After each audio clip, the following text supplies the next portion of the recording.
नमस्कार, मी प्रोफेसर प्रफुल्ल चोर गोष्ट पैसा पाण्याची या आपल्या यूट्यूब चॅनलमध्ये आपल्या सर्वांचे स्वागत करतो।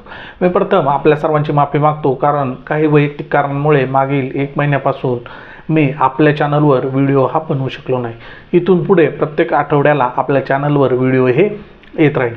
आपण आपल्या आयुष्यात जे काही करतो, म्हणजे आपण नोकरी करतो, उद्योगधंदा करतो, कोणी शेती करतं, या सर्वांमध्ये मूळ उद्देश हा यामधून पैसा कमवणे आणि त्या पैशापासून श्रीमंत होणे हा असतो। पण आपल्यातील बरेच जण पैसा तर कमवतात, पण श्रीमंत हे होत नाहीत। आपल्यातील 90% लोक हे श्रीमंत होण्यात अयशस्वी होतात आणि आपल्यातील 10%च लोक हे श्रीमंत होतात।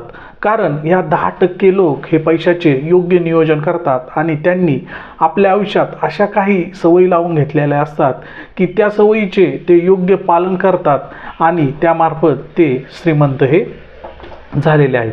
तर आजच्या व्हिडिओमध्ये आपण असेच 3 नियम पाहणार आहोत। ते नियम जर तुम्ही व्यवस्थित पाळले तर तुम्ही तुमच्या आयुष्यात नक्की श्रीमंत हे होणार आहात। आणि जर तुम्हाला तुमच्या आयुष्यात श्रीमंत व्हायचे असेल तर हा व्हिडिओ तुम्ही शेवटपर्यंत पाहत राहा। आपला पहिला नियम आहे ती म्हणजे आपली कमाई आपण वाढवली पाहिजे। आपण पैसे कमवण्यासाठी नोकरी करतो, उद्योगधंदा करतो, व्यवसाय करतो, यामधून होणारी कमाई वाढवण्याचा आपण सतत प्रयत्न हा केला पाहिजे। जो कोणी नोकरी करत आहात त्यांना काही प्रश्न नाही, कारण त्यांचा पगार हा वर्षाच्या वर्षाला वाढत असतो। पण त्यांनी सुद्धा काहीतरी छोटासा व्यवसाय करून आपला साईड बिझनेस हा वाढवला पाहिजे आणि आणखी जास्तीची कमाई ही आपण केली पाहिजे। जो कोणी व्यवसाय करत आहेत त्यांनी आपल्या व्यवसायाचा विस्तार हा सतत करत राहिला पाहिजे।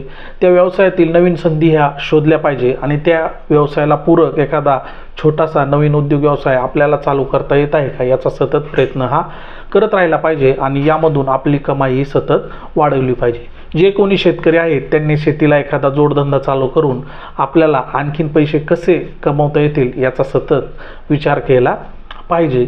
म्हणजे आपला पहिला नियम आहे की आपली कमाई ही आपण सतत वाढवत राहिली पाहिजे। आपला दुसरा जो नियम आहे तो म्हणजे आपला खर्च हा आपण कमी केला पाहिजे। आपण जे काही पैसे कमवतो तो आपण वेगवेगळ्या कारणांसाठी खर्च करत असतो। त्यातील आपला पहिला खर्च असतो तो म्हणजे आवश्यक खर्च। यामध्ये आपला दैनंदिन खर्च असेल, मुलांच्या शाळेची फीज असेल, आपला आरोग्यावरील खर्च असेल, हा आपला आवश्यक खर्च आहे आणि त्यामध्ये आपण कुठेही काटकसर करू शकत नाही आणि ती काटकसर सुद्धा आपण करायची नाही। आणि दुसरा एक प्रकारचा खर्च असतो तो म्हणजे अनावश्यक किंवा त्याला आपण वायफळ खर्च म्हणतो। यामध्ये येणारा खर्च म्हणजे रोज हॉटेलमध्ये जेवण करणे, त्याचप्रमाणे महागड्या वस्तू विकत घेणे, आपल्या मुलांचे वाढदिवस मोठे साजरे करून त्यावर भरपूर पैसा हा खर्च करणे, हा पूर्णपणे आपला वायफळ खर्च आहे आणि यामध्ये आपण काटकसर ही नक्कीच करू शकतो। आणि हा खर्च कमी करून आपण आपली जास्तीत जास्त बचत कशी होईल याचा प्रयत्न आपण सतत केला पाहिजे। आपला पुढचा नियम आहे की बचतीचे पैसे योग्य ठिकाणी गुंतवणूक करणे।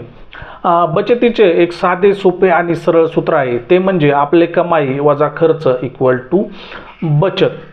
तर आपला कमाई जेवढी जास्त असेल आणि खर्च जेवढा कमी असेल तेवढी आपली बचत ही जास्त होणार आहे। आपल्यातील बरेच जण पैसे हे बचत करतात, पण ते बचतीचे पैसे योग्य ठिकाणी गुंतवणूक करण्यात ते कमी पडतात। आज आपल्यासमोर गुंतवणुकीचे वेगवेगळे पर्याय आहेत, त्या पर्यायामधील योग्य पर्यायाचा निवड हा आपण आपल्या गुंतवणुकीसाठी केली पाहिजे। त्यासाठी ज्या गुंतवणुकीमधून आपल्याला महागाईपेक्षा जास्त व्याजदर मिळतो त्या गुंतवणुकीच्या पर्यायाचा विचार हा आपण केला पाहिजे। आज बाजारामध्ये आपल्याला गुंतवणुकीसाठी real estate, share market, mutual fund, त्याचप्रमाणे सोने, FD, RD असे भरपूर पर्याय उपलब्ध आहेत। या पर्यायाचा विचार केल्यास शेअरमधून आपल्याला 15 ते 20% रिटर्न्स मिळतात, म्युच्युअल फंडामधून आपल्याला 12 ते 15% रिटर्न्स मिळतात, त्याचप्रमाणे आपल्याला रिअल इस्टेट आणि सोन्यामधून 9 ते 10% रिटर्न मिळतात आणि FD आणि RD मधून आपल्याला 6 ते 7% रिटर्न्स हे मिळतात। आपली रिस्क घेण्याची कॅपॅसिटी आणि आपल्या परिस्थितीचा विचार करून यातील योग्य पर्यायाचा आपल्या गुंतवणुकीसाठी विचार हा तुम्ही करू शकता। हे 3 नियम म्हणजे आपल्या श्रीमंत होण्याच्या 3 पायऱ्या आहेत। ती एक एक पायरी तुम्ही व्यवस्थित चढत गेल्यास तुम्ही नक्कीच श्रीमंत हे आपल्या आयुष्यात होणार आहात। हा व्हिडिओ तुम्हाला आवडल्यास लाईक करा, तो आपल्या मित्रपरिवारामध्ये शेअर करा आणि गोष्ट पैसा पाण्याची या चॅनलवर जर तुम्ही प्रथम आला असाल तर चॅनलला सबस्क्राईब जरूर करा। धन्यवाद।